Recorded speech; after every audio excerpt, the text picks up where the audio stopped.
দেখুন কিভাবে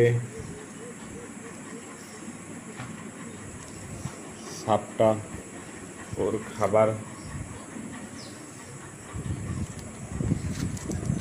খুঁজছে।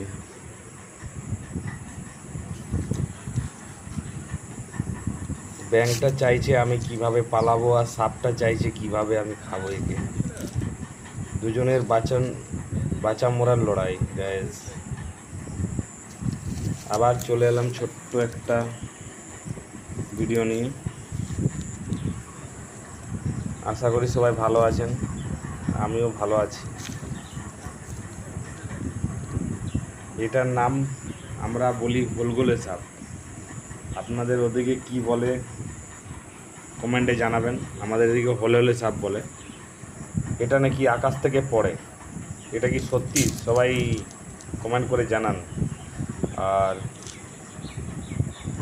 এই যে দেখছেন ভিডিওটা, কিভাবে ও খাবার চেষ্টা করছে ব্যাঙটাকে, আর ব্যাঙটা চেষ্টা করছে কিভাবে আমি এর হাত থেকে বাঁচবো। আমি ভিডিও করলাম কিন্তু দেখলাম যে আহার মানুষের মুখের থেকে কেড়ে নিতে না, এই জন্য ওকে আমরা দূর থেকে ভিডিও করলাম যাতে ডিস্টার্ব ও না হয়। ও কীভাবে টেনে টেনে নিয়ে যেতে চাইছে, পিছন দিকে করে টেনে টেনে নিয়ে যাচ্ছে। দেখুন ব্যাক গিয়ারে গাড়ি চলছে ওর, মানে সামনের দিকে নিয়ে যেতে পারছিল না, এই জন্য ব্যাক গিয়ারে কাজ করছিল। এখন সোজা নিয়ে যেতে পারছে একটু একটু,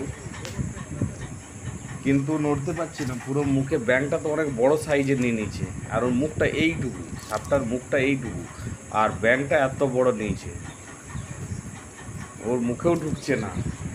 কিন্তু ও ছাড়বে না, ওটাকে খাবেই। দেখছেন আপ্রাণ চেষ্টা করছে ব্যাঙটাকে খাবার, ও ব্যাঙটাকে খাবেই। আর ব্যাঙটা চেষ্টা করছে আপ্রাণ আমি এখান থেকে কীভাবে পালিয়ে যাবো, ছেড়ে দে আমায়, ছেড়ে দে, আমি পালিয়ে যাই, আমাকে ছেড়ে দে, ছেড়ে দে, আমাকে ছেড়ে দে।